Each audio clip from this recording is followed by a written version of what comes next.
ಹುಬ್ಬಳ್ಳಿಯಲ್ಲಿ ಇಷ್ಟೊಂದು ದೊಡ್ಡ ಫಂಕ್ಷನ್ ಆಗಿದ್ದು ಇದೇ ಮೊದಲನೇ ಸಲ ಅನ್ನತಕ್ಕಂಥದ್ದನ್ನು ನಾನು ಹೇಳಕ್ಕೆ ಇಚ್ಛೆಪಡ್ತಾ ಇದ್ದೀನಿ.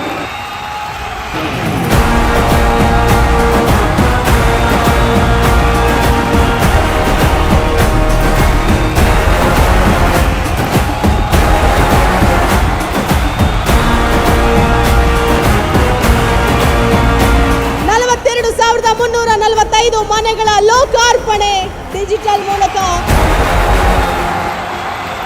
ಬಹುದಿನಗಳ ಕನಸು, ಬಡವರ ಕನಸು, ಸನ್ಮಾನ್ಯ ಮುಖ್ಯಮಂತ್ರಿಗಳ ವಿಶೇಷ ಅನುದಾನದಲ್ಲಿ ಪೂರ್ಣಗೊಂಡಿರುವ 2ನೇ ಹಂತದಲ್ಲಿ ನಾವು 42,345 ಮನೆ ಕೊಡ್ತಾ ಇದ್ದೀವಿ. 10 ವರ್ಷದಿಂದ ಒಂದು ಹಕ್ಕುಪತ್ರ ಕೊಟ್ಟಿಲ್ಲ.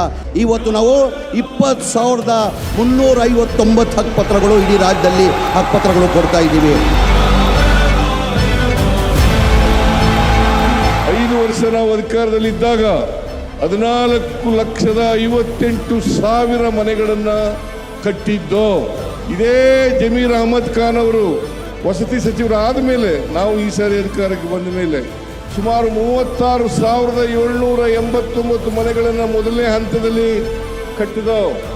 ಈಗ 2ನೇ ಹಂತದಲ್ಲಿ 42,345 ಮನೆಗಳನ್ನು ಹಂಚ್ತಾ ಇದ್ದೀವಿ.